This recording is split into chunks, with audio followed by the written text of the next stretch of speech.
नमस्कार। दूरदर्शन के सभी दर्शकों का कार्यक्रम विज्ञान प्रभा में हार्दिक स्वागत और अभिनंदन है। हाल ही के वर्षों में जिस तकनीक ने सर्वाधिक कौतूहल, संशय और उम्मीद जगाई है वो है आर्टिफिशियल इंटेलिजेंस, कृत्रिम बुद्धिमत्ता या जिसे हम संक्षेप में कहते हैं एआई। एआई ने एक अजीब सी उत्तेजना पैदा की है सबके दिलों में। ये आज का सर्वाधिक चर्चित विषय भी है और हमने इस विषय पर चर्चा के लिए आज आमंत्रित किया है अग्रिम जसोला जी को। अग्रिम जसोला जी एक शिक्षाविद हैं और अकादमिक जगत के एक नए उभरते सितारे। आपने अपना उच्च अध्ययन जर्मनी से किया है और एक शिक्षण संस्थान में आप निदेशक के पद पर कार्यरत हैं। आपका बहुत बहुत स्वागत है अग्रिम जी आज के इस कार्यक्रम में। बहुत बहुत धन्यवाद सर। हमारे दर्शक सबसे पहले आपसे यही जानना चाहेंगे, बहुत ही सरल शब्दों में समझाइए कि आर्टिफिशियल इंटेलिजेंस या कृत्रिम बुद्धिमत्ता वास्तव में क्या है। Artificial intelligence sir computer science की एक शाखा है जो कि डील करती है मशीन को सिखाने में और मशीन को जानने में डेटा देके। अक्सर मेरे से पूछा जाता है क्लास में कि आर्टिफिशियल इंटेलिजेंस को मुझे समझाना है, तो मैं आर्टिफिशियल इंटेलिजेंस को ऐसे बताता हूँ कि आर्टिफिशियल इंटेलिजेंस नकली इंटेलिजेंस नहीं है। आर्टिफिशियल इंटेलिजेंस वो इंटेलिजेंस है जो कि अप्राकृतिक इंटेलिजेंस है, जो प्रकृति से कंप्यूटर को नहीं मिली है। जैसे हम ह्यूमन इंटेलिजेंस की बात करें तो वो हमें प्रकृति ने दी है, आर्टिफिशियल इंटेलिजेंस अप्राकृतिक इंटेलिजेंस है। जी, यदि हम विभेद करें एक मानव मस्तिष्क से आर्टिफिशियल इंटेलिजेंस को, तो क्या अंतर आप पाएंगे? क्योंकि जब हम मानव मस्तिष्क की बात करते हैं तो उसमें विवेक आता है, तो क्या आर्टिफिशियल इंटेलिजेंस के भीतर वो विवेक हम पैदा कर पाएंगे? सर आज की डेट में ये कहना बहुत मुश्किल है कि आर्टिफिशियल इंटेलिजेंस के अंदर विवेक आ पाएगा कि नहीं आ पाएगा, पर यह बहुत मुश्किल है कि आर्टिफिशियल इंटेलिजेंस के अंदर विवेक आए। आर्टिफिशियल इंटेलिजेंस सिर्फ डेटा के आधार पे काम करता है। जैसे ह्यूमन इंटेलिजेंस काम करता है तजुर्बे के आधार पे, आर्टिफिशियल इंटेलिजेंस के लिए उसका तजुर्बा डेटा होता है। जो डेटा आप आर्टिफिशियल इंटेलिजेंस की मशीन को देते हैं, उसी डेटा के आधार पे आर्टिफिशियल इंटेलिजेंस की मशीन आपको आउटपुट देती है। अग्रिम जी, मानव जीवन में लगातार कुछ वर्षों से आर्टिफिशियल इंटेलिजेंस का प्रयोग हो रहा है जी। लेकिन एक आम व्यक्ति को बताएं कि इस समय वो कौन से प्रमुख क्षेत्र हैं जिनका उपयोग आर्टिफिशियल इंटेलिजेंस कर रही है। सर आर्टिफिशियल इंटेलिजेंस का उपयोग ऐसी कई जगह पे हो रहा है, हम और आप कर रहे हैं, जो कि आदमी रियलाइज़ ही नहीं कर रहा है। जैसे आप YouTube का इस्तेमाल करते हैं, YouTube में सबसे पहले पेज में आपको YouTube वीडियो सजेस्ट करता है, तो वो जो वीडियो का सजेशन है वो आर्टिफिशियल इंटेलिजेंस की मदद से YouTube देखता है। आप कौन सी और वीडियोस देख रहे हैं, उन वीडियोस से आपका चरित्र एक बनाता है और उसके आधार पे आपको और वीडियोस दिखाई जाती हैं। उसके अलावा जब हम व्हाट्सएप में मैसेज टाइप करते हैं तो आपने ध्यान दिया होगा कीबोर्ड के ऊपर आपको वो प्रिडिक्शन देता है टेक्स्ट की कि क्या टेक्स्ट आपको आगे लिखना चाहिए, और अगर कभी आप गलत स्पेलिंग लिख देते हैं तो वो स्पेलिंग भी आपको बताता है कि ये इसकी सही स्पेलिंग है। तो ये तो हमारी आम जिंदगी में हो गई। इसके अलावा आर्टिफिशियल इंटेलिजेंस हम मेडिकल साइंस में बहुत काम हो रहा है आर्टिफिशियल इंटेलिजेंस के ऊपर। रोबोटिक असिस्टेड सर्जरीज, कृषि क्षेत्र में बहुत काम हो रहा है, स्मार्ट फार्म्स और वेदर प्रिडिक्शन, और इसके अलावा डिफेंस में बहुत काम है आर्टिफिशियल इंटेलिजेंस का। जी, अब हमारे दर्शकों को आप ये बताइए कि इसके विभेद क्या हैं। जैसे हम कहते हैं कि सब हेड्स, नॉर्मली ऐसा कहा जाता है कि हमारे पास मशीन लर्निंग है, डीप लर्निंग है जी, और NLP है, तो जी। इससे एक आम दर्शक क्या समझे? सर जैसे मैंने आपको वो बताया, आर्टिफिशियल इंटेलिजेंस जो है वो अप्राकृतिक इंटेलिजेंस है। जो आपने बात करी मशीन लर्निंग, और हम न्यूरल नेटवर्क्स भी बोलते हैं, और कंप्यूटर ग्राफिक्स भी बोला जाता है, ये सारी आर्टिफिशियल इंटेलिजेंस की शाखाएं हैं जिसमें अलग अलग क्षेत्र में काम होता है।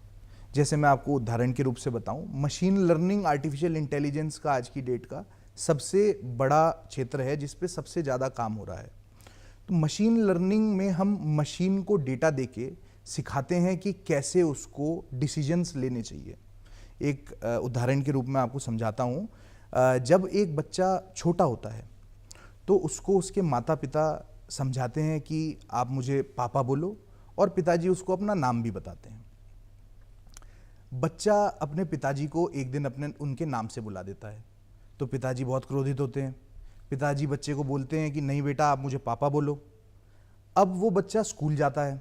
स्कूल जाने के बाद उसकी टीचर उससे बोलती है कि आपके पिताजी का नाम क्या है, तो वो इनोसेंटली अपने पिताजी का नाम पापा बोल देता है। तब उसे स्कूल में समझाया जाता है कि नहीं, जब आपसे पिताजी का नाम पूछा जाए तो आपको नाम बताना है। तो ये बच्चे ने अपने तजुर्बे से सीखा कि जब पिताजी का नाम पूछा जाए तो नाम बोलना है और ऐसे इज्जत देते हुए पापा बोलना है। यही हम मशीन को डेटा के फॉर्म में सिखाते हैं और मशीन गलतियां भी करती है पर उससे सीखती है और आगे आपको आउटपुट देती है।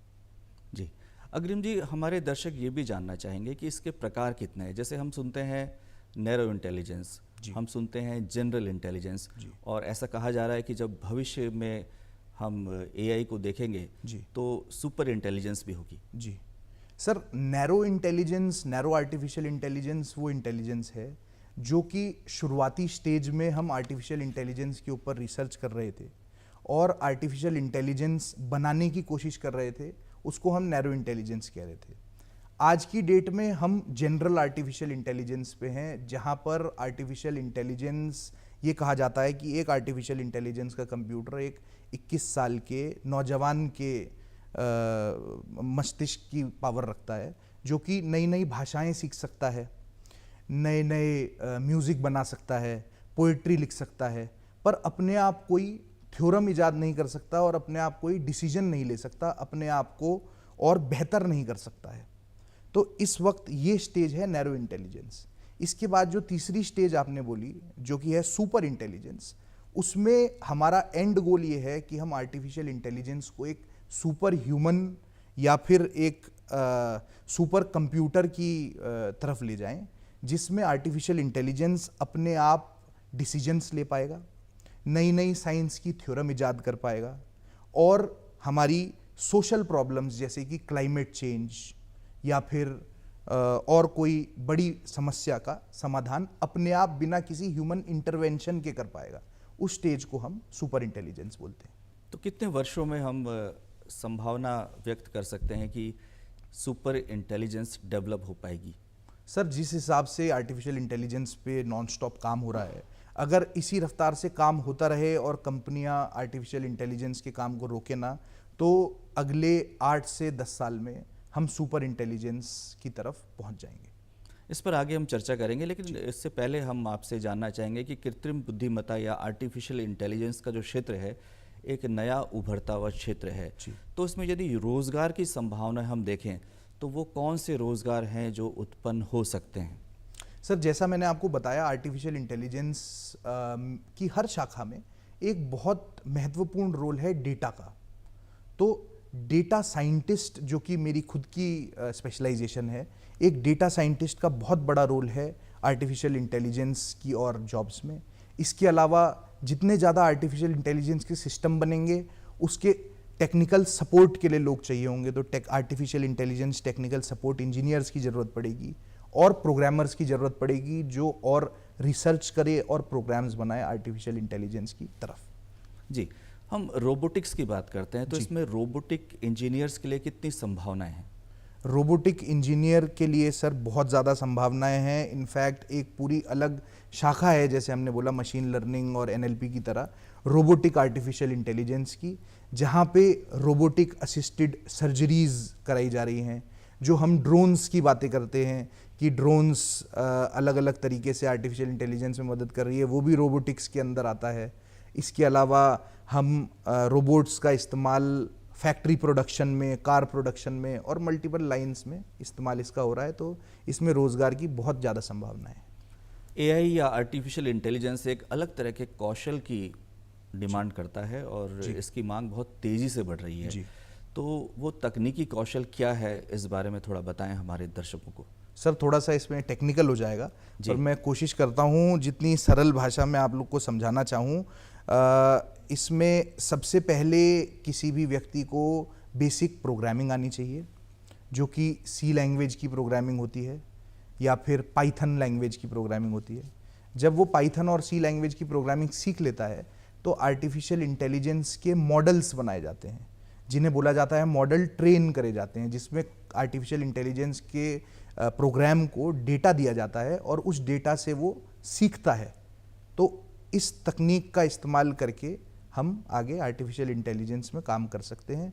और फाइनली आपको आर, पाइथन और टेंसर फ्लो करके टेक्नोलॉजीज होती हैं, इनका उपयोग आना चाहिए आर्टिफिशियल इंटेलिजेंस की। ऐसी चिंता व्यक्त की जा रही है कि आने वाले समय में जो पारंपरिक हमारे व्यवसाय हैं, जो पारंपरिक नौकरियां हैं, उन पर आर्टिफिशियल इंटेलिजेंस का प्रभाव देखने को मिलेगा और संभवतः वो नौकरियां कम हो जाएंगी। तो ये महज एक आशंका है या कुछ और? सर, आर्टिफिशियल इंटेलिजेंस की वजह से नौकरियां, हमारी ट्रेडिशनल नौकरियां कम हो सकती हैं अगर लोग अपने आप को अपडेट ना करें, अगर लोग आर्टिफिशियल इंटेलिजेंस को अपनी डेली लाइफ में स्वीकार ना करें तो नौकरियां कम हो सकती हैं। पर अगर आर्टिफिशियल इंटेलिजेंस को ह्यूमन इंटेलिजेंस के साथ मैच करा जाए और कोई भी काम किया जाए तो वो काम और एफिशिएंटली हो सकता है और इफ़ेक्टिवली हो सकता है और जल्दी हो सकता है। तो कंप्लीटली डिपेंड करता है कि आदमी कितना जल्दी इसे अपनी ज़िंदगी में अडेप्ट करता है। भारत जैसे विकासशील देश के समक्ष किस तरह की चुनौतियां हैं, यदि इसके विकास की बात करें, प्रचार प्रसार की बात करें जी, तो वो चुनौतियां हमारे दर्शकों को आप ज़रूर बताएं। सर, भारत में चुनौती आर्टिफिशियल इंटेलिजेंस के लिए सबसे बड़ी है हार्डवेयर की, जो कि हमारे माननीय प्रधानमंत्री जी ने ठीक करने की कोशिश करी है। हम सेमीकंडक्टर की फैक्ट्रियां खोल रहे हैं इंडिया में, और अगर हार्डवेयर हमारे पास एडिक्वेट हार्डवेयर आ जाए तो आर्टिफिशियल इंटेलिजेंस के क्षेत्र में इंडिया एक बहुत बड़ा प्लेयर बन जाएगा। आमतौर पर ऐसे कहा जाता है कि जो छोटे व्यवसाय हैं, जिसे MSME हम कहते हैं जी, या स्टार्टअप्स हैं जी, उसमें इनका प्रयोग ज़्यादा नहीं हो रहा है आर्टिफिशियल इंटेलिजेंस का, और केवल जो बड़ी कंपनियां हैं वही इसका प्रयोग कर रही हैं। इसमें कितनी सच्चाई है? सर, मेरे को निजी रूप से ऐसा लगता है कि MSME और छोटी कंपनियां ज़्यादा इस्तेमाल कर रही है, डे टू डे में इस्तेमाल कर रही है। मैं आपको उदाहरण के रूप से बताता हूं। आर्टिफिशियल इंटेलिजेंस का एक बहुत ही इंटरेस्टिंग सॉफ्टवेयर है, आपने सुना होगा, चैट जीपीटी नाम है उसका। तो चैट जीपीटी में जब आप कोई सवाल पूछते हैं या चैट जीपीटी को कुछ काम करने के लिए देते हैं तो वो आपको एक आउटपुट देता है जो कि आपका काम बहुत आसानी से करने में मदद करता है। तो इसका इस्तेमाल MSME और छोटे उद्योगों में सबसे ज़्यादा हो रहा है और होता रहेगा, जो कि उनकी बहुत मदद कर रहा है। AI का उपयोग जी, वर्तमान में कौन से ऐसे क्षेत्र हैं जिसमें सर्वाधिक हो रहा है, और यदि हम भारत की बात करें तो वो कौन से क्षेत्र हैं जिसमें इसका प्रयोग भविष्य में और बढ़ सकता है? खासतौर से यदि हम कृषि की बात करें जी, तो क्या नवीन तकनीक इस्तेमाल की जा रही हैं? क्योंकि हमारा यदि उत्तराखंड की बात करें तो यहाँ पहाड़ी प्रदेश ज़्यादा है और मैदानी बहुत कम, और ये कृषि के क्षेत्र में आगे निरंतर बढ़ रहा है। बिल्कुल सर, कृषि के क्षेत्र में बहुत सारे काम हो सकते हैं। जैसे स्मार्ट फार्म्स बनाए जा सकते हैं जहाँ पे irrigation system, smart irrigation system लगाए जा सकते हैं, उससे पानी की बचत हो सकती है। प्लस स्टेप फार्म्स में उसका काफ़ी काम आ सकता है। इसके अलावा पेस्टिसाइड स्प्रे के लिए ड्रोन्स का उपयोग हो सकता है, और वेदर प्रिडिक्शन के लिए स्मार्ट AI मॉडल्स का प्रयोग हो सकता है, जो कि उत्तराखंड के लिए और पूरे देश के लिए बहुत बेनिफिशियल रहेगा। इसके अलावा मेडिकल साइंस में बहुत काम हो रहा है आर्टिफिशियल इंटेलिजेंस के ऊपर। ग्रामीण क्षेत्रों में, पहाड़ी क्षेत्रों में अगर आर्टिफिशियल इंटेलिजेंस और मेडिकल साइंस का अच्छा काम हो तो रोबोट असिस्टेड सर्जरीज हो सकती है, जिसमें हार्ट सर्जरी, ब्रेन सर्जरी के सर्जन्स मौजूद नहीं हैं ग्रामीण क्षेत्रों में, उसके लिए उन्हें शहर में आना पड़ता है। तो अगर रोबोट्स से ये सर्जरी हो सकती हो तो ग्रामीण क्षेत्रों में भी ये पॉसिबल हो जाएगा। इसके अलावा डिजीज़ आइडेंटिफाई करना, जिसे डायग्नोस्टिक्स बोला जाता है मेडिकल टर्म में, वो भी एक कंपनी ने इनफैक्ट शुरू कर दिया है अमेरिका में। आप उसमें अपने, अगर आपके हाथ में कुछ प्रॉब्लम हो रखी है तो आप उस हाथ की फ़ोटोग्राफ खींचते हैं और उसे अपलोड करते हैं। उस फोटोग्राफ से आर्टिफिशियल इंटेलिजेंस का मॉडल आपको ये बता देता है कि ये किस तरीके की प्रॉब्लम हो सकती है, और उसकी रेमेडीज आपको सजेस्ट कर देता है। तो ये भी बहुत कारगर हो सकता है ग्रामीण क्षेत्रों में। भारत में एआई का प्रयोग हो रहा है और आपसे बातचीत करके लग रहा है कि इसका निरंतर प्रयोग बढ़ रहा है। जी। NEP 2020 इसकी बहुत चर्चा है और आप स्वयं एक शिक्षाविद हैं। जी। तो शिक्षा के क्षेत्र में जनरेटिव एआई का उपयोग किस तरह से हम कर सकते हैं और सार्थक उपयोग कैसे हो सकता है? जनरेटिव एआई में सर सबसे बड़ा जो एग्जांपल मैंने अभी आपको दिया वो चैट जीपीटी का एग्जांपल है। जनरेटिव चैट जीपीटी एक जनरेटिव टूल है जो कि आंसर्स जनरेट करती है। इसका शिक्षा के क्षेत्र में बहुत अच्छा उपयोग हो सकता है। भले ही लोग इसको, कई प्रकार के लोग इसको एक चीटिंग का टूल मानते हैं, पर ये चीटिंग का टूल नहीं है। अगर आप इसको सही तरीके से यूज़ करें तो ये एक बहुत कारगर टूल हो सकता है रिसर्च की फील्ड में, एनालिसिस की फील्ड में और शिक्षा इन जनरल फील्ड में। इसके अलावा जनरेटिव एआई के अलावा मैं आपको और बताना चाहूँगा, शिक्षा की फील्ड में एक बहुत इंटरेस्टिंग टूल है आर्टिफिशियल इंटेलिजेंस का, जिसे हम वर्चुअल रियलिटी बोलते हैं, जो कि ये हमारी स्क्रीन पे चल भी रहा है अभी। तो वीआर ग्लासेस होते हैं, वो ग्लासेस अगर हम लगाएं तो आज की डेट में अगर एक बच्चे को एक फैक्ट्री देखना हो या एक मास कम्युनिकेशन के बच्चे को हमारे दूरदर्शन का स्टूडियो देखना हो, तो उसे यहाँ पे फिजिकली आना पड़ेगा और देखना पड़ेगा चीज़ कैसे चलती है। ऑन द अदर हैंड, अगर हम एक virtual reality, artificial intelligence enabled virtual reality glass का उपयोग करें तो वो अपने कॉलेज, अपने संस्थान, अपने स्कूल में बैठ के ही उन सारी फैक्ट्रीज और स्टूडियोज का टूर कर सकता है, जिससे पैसे की भी काफ़ी बचत होगी, in general ease of studies होगी, अपने नोट्स बेहतर बना पाएगा और एक अमेरिका में बैठी हुई फैक्ट्री भी उसके लिए दूर नहीं होगी। जी, अब हम आपसे बात करेंगे कि एथिक्स की बात होती है, गोपनीयता की बात होती है, मानवीय मूल्यों की बात होती है, आपने डेटा सुरक्षा की बात की, तो इसको किस तरह से एड्रेस किया जा सकता है और भविष्य में इन चुनौतियों का सामना हम कैसे कर सकते हैं? सर, डेटा सुरक्षा एक आर्टिफिशियल इंटेलिजेंस की आज की डेट में प्रॉब्लम है, इसको डिनाई नहीं किया जा सकता है, पर इस पे बहुत अग्रेसिवली काम हो रहा है अलग अलग कंपनीज की तरफ से और डेटा सिक्योर रहेगा, इस पे सरकार भी काफ़ी कदम उठा रही है। इनफैक्ट इसमें सबसे ज़्यादा अच्छे पॉलिसीज़ जो हैं वो यूरोपियन यूनियन ने बनाई हैं। तो सरकार अगर उसी तरीके की पॉलिसीज़ इंडिया में इम्प्लीमेंट करती है और ह्यूमन आर्टिफिशियल इंटेलिजेंस के साथ साथ ह्यूमन इंटरवेंशंस भी रखती हैं, जिसको एक टेक्निकल टर्म में man in the middle model बोलते हैं, जहाँ पे ये कहा जाता है कि सारे काम आर्टिफिशियल इंटेलिजेंस खुद ना करे, उसका ह्यूमन ऑडिट भी रेगुलर बेसिस पे हो। तो अगर man in the middle technique और सही पॉलिसीज़ भारत सरकार इस्तेमाल करे तो डेटा लीक और प्राइवेसी को इजीली प्रैक्टिस किया जा सकता है, इसमें बहुत बड़ी समस्या हमें नहीं आएगी। जब हम गोपनीयता की बात करते हैं, ऐसा कहा जाता है कि जब हम मोबाइल फ़ोन्स का भी इस्तेमाल कर रहे हैं तो कोई ना कोई हमारा पीछा कर रहा है और जासूसी जैसे हो रही है, तो इसमें कितनी सच्चाई है अग्रिम जी? सर, जासूसी और पीछा कोई डायरेक्टली नहीं कर रहा है आपका। ये बात मैं आपको एक एग्जांपल से समझाता हूँ। जब हम अपना फ़ोन इस्तेमाल करते हैं तो हम अगर एंड्रॉयड फ़ोन इस्तेमाल कर रहे हैं तो हम हे गूगल बोलेंगे तो फ़ोन जाग जाएगा, और अगर हम एप्पल फ़ोन इस्तेमाल कर रहे हैं तो हे सिरी बोलेंगे तो वो फ़ोन जाग जाएगा। तो अगर हम हे सिरी बोल रहे हैं और वो फ़ोन जाग जा रहा है, मतलब फ़ोन ऑलवेज़ आपकी बात सुन रहा है। वो फ़ोन अगर ऑलवेज़ आपकी बात सुन रहा है तो वो डेटा कहीं स्टोर हो रहा है। तो अगर वो डेटा कहीं पे गलत तरीके से उपयोग होता है तो वो एक समस्या बन सकती है, पर आज की डेट में वो डेटा मार्केटिंग और एडवर्टाइजिंग के लिए इस्तेमाल होता है।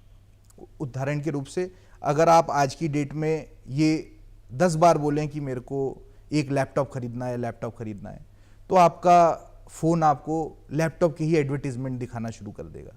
तो इस तरीके से कंपनियां इसको एडवर्टाइजिंग के लिए इस्तेमाल कर रही हैं और अभी तक तो ये माना जा रहा है कि डेटा सुरक्षित है और अगर कंप्लायंसेस रहे तो वो सुरक्षित ही रहेगी। हम मनोरंजन की दुनिया में है, दूरदर्शन जी, क्या कलात्मक क्षेत्र में भी एआई का उपयोग हो सकता है, जैसे संगीत, पेंटिंग, लेखन इत्यादि? सर बिल्कुल हो सकता है। संगीत, लेखन और पेंटिंग आर्टिफिशियल इंटेलिजेंस बना सकता है, पर अपने आप अभी इस स्टेज में ओरिजिनल पेंटिंग्स और ओरिजिनल संगीत नहीं बना सकता है। कहीं से कुछ छोटे छोटे टुकड़े उठा के उन्हें कंपाइल करके एक पेंटिंग बनाने की क्षमता आज की डेट में आर्टिफिशियल इंटेलिजेंस रखता है। तो इससे क्या जो क्रिएटिव लोग हैं उनके लिए एक चुनौती, एक खतरा है? मेरे को पर्सनली ऐसा लगता है सर कि ये चुनौती और खतरा नहीं है, बल्कि ये एक अपॉर्चुनिटी है। वो आर्टिफिशियल इंटेलिजेंस से आइडियाज़ लेके उसे और बेहतर करके अपना क्रिएटिव एंगल उसमें डाल के उसे प्रेजेंट कर सकते हैं। चूँकि आर्टिफिशियल इंटेलिजेंस हमारे जीवन को बहुत ही आरामदायक और सुगम बना रहा है, तो क्या कुछ शारीरिक और मानसिक दिक्कतें सामने आ सकती हैं? क्या इंसान आलसी हो सकता है? सर बिल्कुल इंसान आलसी भी हो सकता है, और मेरा ये मानना है कि इंसान डबल एक्टिव भी हो सकता है। अगर मेरा काम दिन का 6 घंटे का है और 3 घंटे आर्टिफिशियल इंटेलिजेंस कर देगा, मुझे 3 ही घंटे काम करना है और मेरे को 3 घंटे एक्स्ट्रा एक्सरसाइज के लिए भी मिल सकते हैं और 3 घंटे एक्स्ट्रा सोने के लिए भी मिल सकते हैं। तो वो इंसान पे निर्भर करता है कि वो उस एक्स्ट्रा समय का कैसे उपयोग करता है।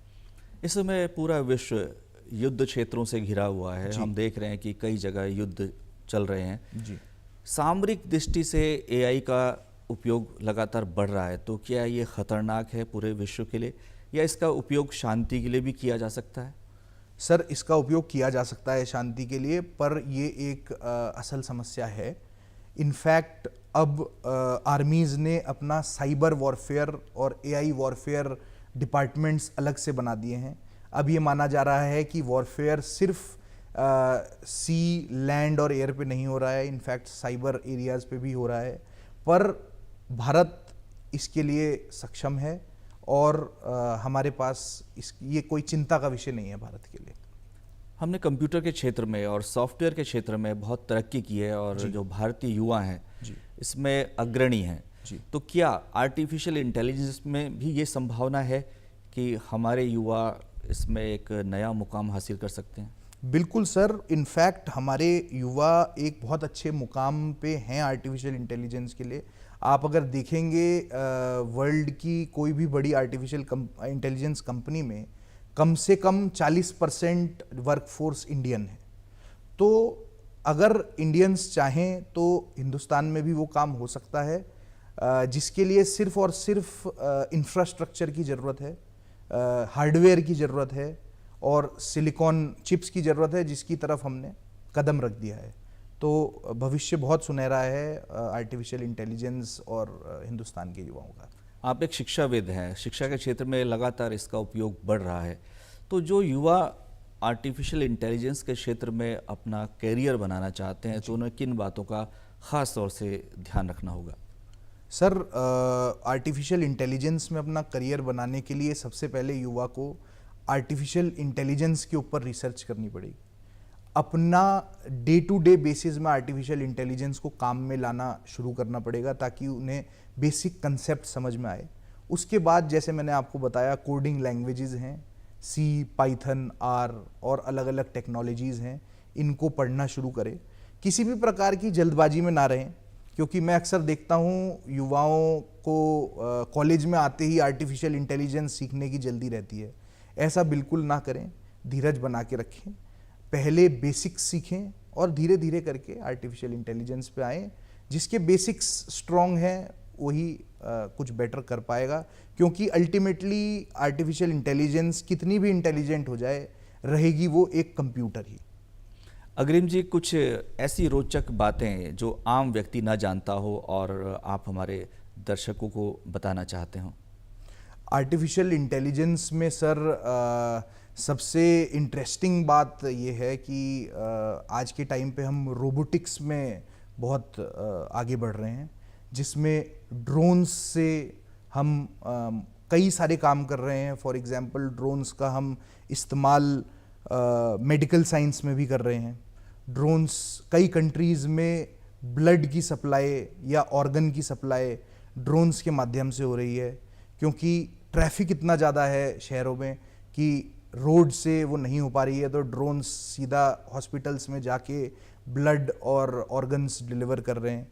इसके अलावा रोबोटिक्स में ड्रोन्स जो हैं वो कृषि क्षेत्र में भी बहुत काम कर रहे हैं, जैसे पेस्टिसाइड स्प्रे हो गया, मैपिंग ऑफ द लैंड हो गई, लैंड मैपिंग करके कितना पानी कहाँ पे है ये देखा जा रहा है, टोपोलॉजी चेक हो रही है। इसके अलावा और बहुत सारे क्षेत्रों में आर्टिफिशियल इंटेलिजेंस का काम हो रहा है। जी, तो अग्रिम जसोला जी, आज आप हमारे इस कार्यक्रम में आए और आपने आर्टिफिशियल इंटेलिजेंस, चुनौतियाँ, संभावनाएं और भविष्य विषय पर बहुत ही महत्वपूर्ण जानकारी हमारे दर्शकों के साथ साझा की। आपका बहुत बहुत धन्यवाद। तो दर्शकों, ये था हमारा आज का विज्ञान प्रभा कार्यक्रम का अंक। फिर किसी कार्यक्रम में आपसे पुनः भेंट होगी। तब तक के लिए हमें अनुमति दीजिए। नमस्कार।